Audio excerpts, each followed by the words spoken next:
As you know, I put out a statement this morning. I'm canceling my trip to Germany and to Africa.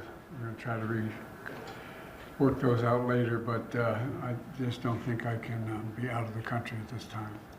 Number one. Number two, we're going to stay focused on what's ahead of us right now. I've been briefed by the senior leaders of this administration and who are driving our preparedness for Hurricane Milton, which could be one of the worst storms in 100 years that hit Florida, and continued efforts on Hurricane Helene. I've directed this team to do everything it can to save lives and our communities, help our communities before, during, and after these extreme weather events, and that's being done. That's being done.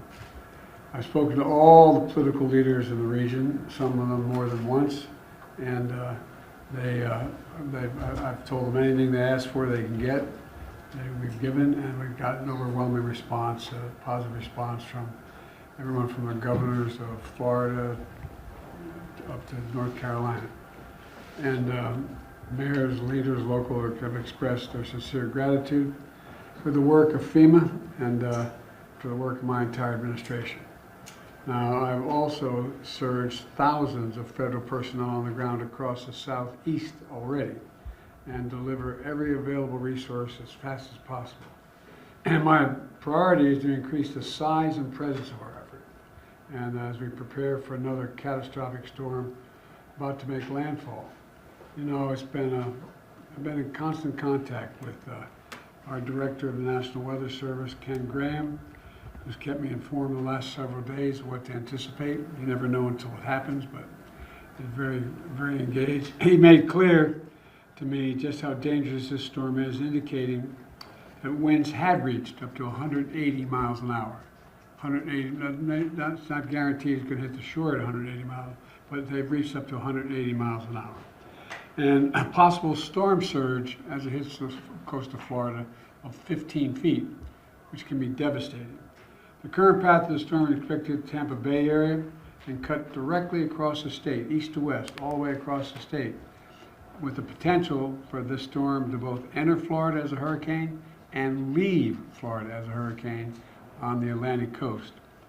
This could be the worst storm to hit Florida in over a century. And God willing it won't be, but that's what it's looking like right now. Immediately approved the pre-landfall emergency declarations in Florida. This is the second one in a week, the second time in a week, and there have been two before that, by the way.